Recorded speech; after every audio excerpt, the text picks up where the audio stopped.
For a bank, one of the things that you check very closely is the liquidity of the bank, because this informs how then as a bank you're able to do business. If you do recall, in November, there was some social media attack that said that Family Bank was being shut in the second week of November. And what that obviously did is that it affected the liquidity of the bank. The good thing is that we managed to get out of that situation, owing to the fact that we managed to talk to our customers using our staff to convince the customers that the rumors were obviously not correct. But liquidity had dipped, as you'll see in the numbers.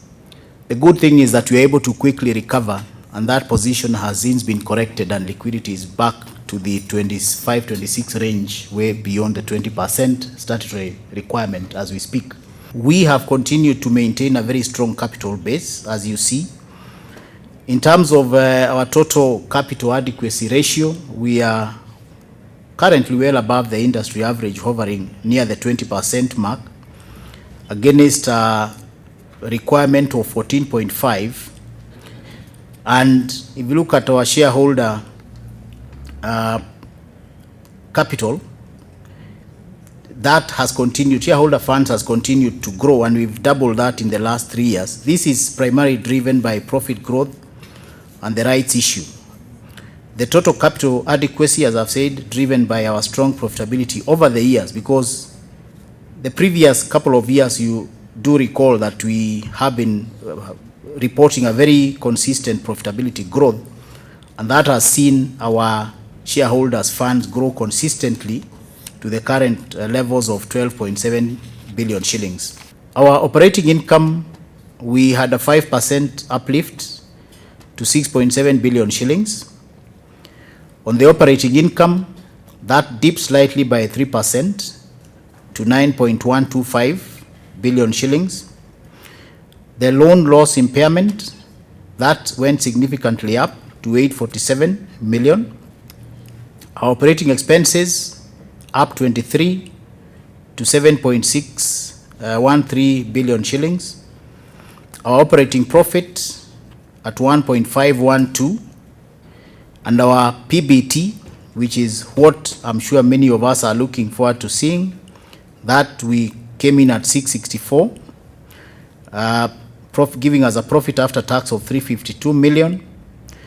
In terms of the balance sheet, our loan book was down about 10%, 50 billion. Total assets are down 69.45. Customer deposits closed at 41 billion shillings, and shareholders' funds, as I said, closed at 12.755 billion shillings. How did we perform?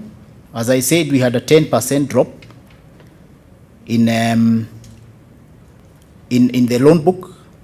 The primary reason for this is, if you think about it, the role of banks is to take money and lend it out. If the deposit book drops, then as a bank you reduce your capacity to generate loans. The global economic growth remained slow in 2016, and Sub-Saharan Africa, we saw quite a bit of that, with some countries actually recording almost negative growth. And this has major impact, because I think it's also good to understand that in the global market and what happened globally, it also affects us here. And especially banking is so much interrelated, because what happens in Europe and the Western world and so indirectly has an impact on us here. So globally, we saw quite a lot of those upheavals coming through.